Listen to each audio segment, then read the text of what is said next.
Gracias, doctor Salaverry. Gracias también por el tiempo y el énfasis que le ha puesto en los puntos importantes de su presentación. Ustedes saben que nuestros institutos de biología andina o de altura están agonizando. Yo creo que está en una etapa de apoptosis. Y entonces es un tema importante a tocar ahora entre la aclimatación a la altura y la antropología médica. Y este tema va a ser abordado por el doctor Juan Pablo Murillo, quien es profesor de la Facultad de Medicina de la Universidad Mayor de San Marcos y además un gran bibliófilo. Así que vamos a tener el gusto de escucharlo, y también tiene 15 minutos. Y también quería recordar que este año la Revista Peruana de Medicina Experimental y Salud Pública cumple 75 años, así como lo escuchan. 75 años. Hubo un periodo de silencio entre el año 60 y el año 97, pero se ha vuelto a retomar esta revista y es una de las pocas indexadas. Entonces, dejamos en el uso de la palabra del doctor Juan Pablo Murillo. Bueno, muy buenas noches, señores académicos, estimados colegas, público en general. Me toca hablar sobre un artículo que hemos tenido el privilegio de realizar, que se llama Entre la aclimatación a la altura, la antropología médica y la utopía civilizatoria, cartografía de la evolución del pensamiento de Carlos Monge Medrano sobre el proceso de salud y enfermedad de poblaciones andinas. Antes de entrar en materia, quisiera compartirles de que este artículo es parte de un esfuerzo que estamos tratando de hacer por construir un modelo de historia de largo término de la construcción de políticas públicas en salud en el Perú. Y en esa exploración, en esa búsqueda que ya nos ha tomado algunos años, que nos ha permitido trabajar algunos hitos importantes, nos encontramos con la necesidad de comenzar a explicarnos cómo se construye el discurso positivista en el Perú. Y parte de esto es, digamos, también el esfuerzo por entender el positivismo fundamentalmente también como un espacio de construcción de hegemonías. Este artículo, publicado aquí en la revista, tiene que ver fundamentalmente con quienes ganaron esa hegemonía, ¿no?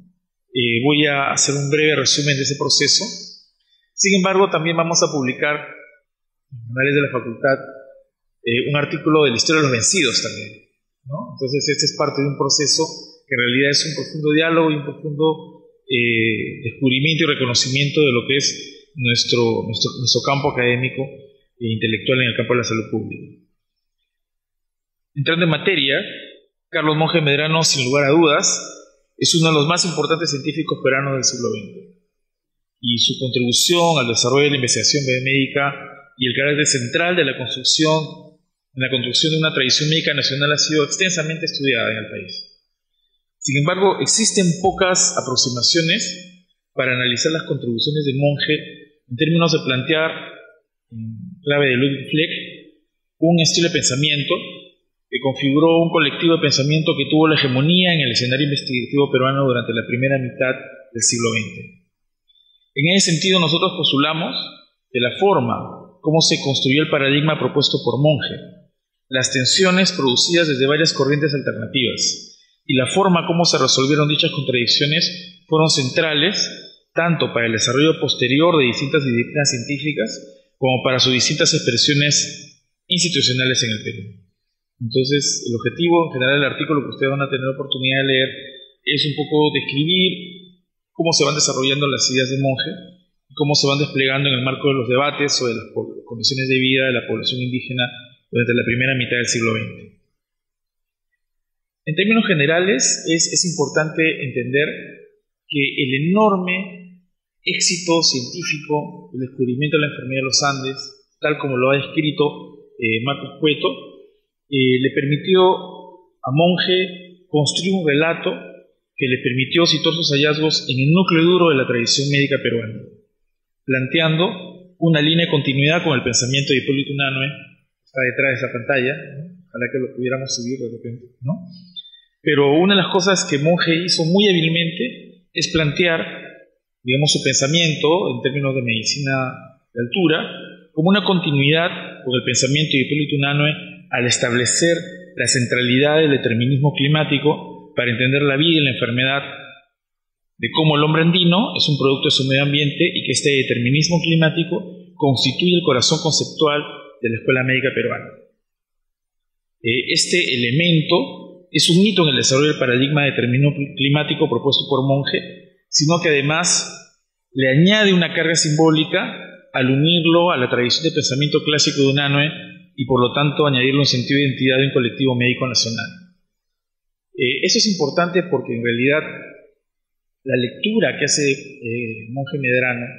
del pensamiento de Hipólito Unanue en realidad es una lectura positivista de un marco conceptual totalmente distinto. Sin embargo, para Monge era muy importante construir un relato de continuidad para construir un discurso y una imagen de construcción de una tradición médica nacional.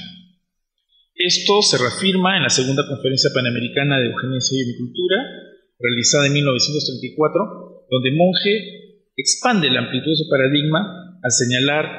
que dentro de estas razas que pueblan el altiplano hay un factor tan característico, geográfico, que hay derecho a establecer una antropogeografía del hombre de los Andes completamente distinta a la antropogeografía incipiente, discutida, que nosotros reconocemos como hombre a nivel del mar. Entonces, este ser excepcional, que era el hombre andino, requería de una ciencia extraordinaria para poder explicar a este hombre excepcional. Y es en ese contexto de la segunda Conferencia Panamericana de Eugenesia donde sale el concepto de biología andina, ¿no? En ese sentido, posteriormente, construye el concepto de agresión climática, donde permite desarrollar mucho más el campo, digamos, de lo que es la medicina de altura, ¿no? La biología de altura. El año 1941 es un año clave para la construcción teórica de la medicina de altura. En la lectura de su discurso al recibir el grado honoris causa en la Universidad de Chicago, comienza a hablar ya de que el hombre andino es una raza distinta, y en ese sentido una variedad distinta de la raza humana, y esta comunicación será publicada en la revista Science en 1942, donde Monge además cita, ¿no?, a 10 investigadores peruanos, lo cual es una muestra explícita de una activa comunidad científica local y que definitivamente terminó por consolidar, digamos, un colectivo de pensamiento en torno a la figura de Monge. Y de hecho, el regreso de Monge de los Estados Unidos fue apoteósico, en una reunión de homenaje donde participaron ministros de Estado, el rector de la Universidad de San Marcos, gran parte de las instituciones médicas del país. Fue recibido pues, como un héroe cultural. El presidente de esta academia, la Academia Nacional de Medicina, el doctor Juan Boto Bernales, señaló que el año 1928, con el descubrimiento de la enfermedad de los Andes, se marcaba una etapa distinta en la metodología científica de la medicina peruana. Sin embargo, destaca en Monge que se apartaba del tradicional sistema de producción personal y apreciación unilateralizada, comenzó a interesar al grupo, a buscar una colaboración que era una visión del problema trascendental e inicia entonces la estructuración de una escuela, obra fundamental, cuyas producciones son la bella y honrosa ejecutoria para la medicina peruana y augurales derroteros en la solución de los problemas nacionales. Es decir, ya el año 41, digamos, héroe en vida, era pues un héroe cultural y logró, digamos, constituirse en la encarnación simbólica de la Escuela Médica Peruana. Obviamente que es en este contexto de su apoteosis, Monge, cuando responde, va más allá de un simple agradecimiento, sino fundamentalmente plantea un programa político que tiene que ver fundamentalmente de marcar una pauta, de poner la medicina de altura o la biología de altura al servicio de un proyecto de modernización de la cultura indígena. Sin embargo, a pesar del enorme consenso que en ese momento tenían las ideas de Monge, y ese es un poco el núcleo del artículo, existieron visiones alternativas del positivismo, ¿no? Y de hecho, hubieron distintos actores que tuvieron posiciones sumamente críticas y que en determinado momento entraron en un conflicto abierto. Una de las tradiciones opuestas a la de Monge tiene que ver con otro proyecto cultural, también político, que se levantó desde Actualidad Médica Peruana, revista dirigida por Sergio Bernales, que proponía la necesidad de nuevas aproximaciones al estudio de las condiciones de vida y a los problemas de salud de las poblaciones indígenas. Proponían una mirada más integral al señalar que aspiraban a una nueva forma de indigenismo, a una concepción que haya en el indio al ser cuya evolución puede introducirse con estudios científicos. Tal vez algunos usen excesiva esta pretensión de encararse una cuestión tan compleja y que hasta ahora se estimó como campo propio de la sociología y la política. El pueblo, como entidad orgánica que es, debe ser considerado tanto como criterio biológico como histórico y sociológico, señalaba Actualidad Médica Peruana, y que en realidad planteaba una antropología física alternativa o una cierta impronta eugenésica, como lo demuestra la reproducción de trabajos de prestigiosos investigadores como José Belloni y Alejandro Lipchuk, además de la publicación de las investigaciones sobre biotipología del hombre andino de Carlos Gutiérrez Noriega, que en realidad ya planteaban una línea totalmente alternativa y una nueva forma de leer el positivismo y de aplicarlo a la mirada del hombre andino. Eso se tradujo en lo que probablemente fue el debate más encarnizado en la historia del positivismo en el Perú, que fue el complejo debate sobre la coca, donde fundamentalmente fue un choque de trenes y donde de una u otra manera terminó constituyendo dos grandes colectivos de investigadores que debatieron ferozmente y que obviamente el tema iba mucho más allá de un problema epistémico, ¿no? Evidentemente, un tema importante es el tipo de indígena que realmente estaba en discusión, ¿no? Carlos Gutiérrez Noriega, desde la Cátedra de Farmacología de la Facultad de Medicina de San Fernando y desde el Departamento de Farmacología y Terapéutica Experimental del Instituto Nacional de Higiene y Salud Pública, de estas posiciones comenzó a generar numerosa evidencia orientada al estudio de los mecanismos de acción de la cocaína. Gutiérrez Noriega partía de que el consumo habitual de hoja de coca era una toxicomanía, que más que constituir un alimento adaptativo que facilita el proceso de aclimatación,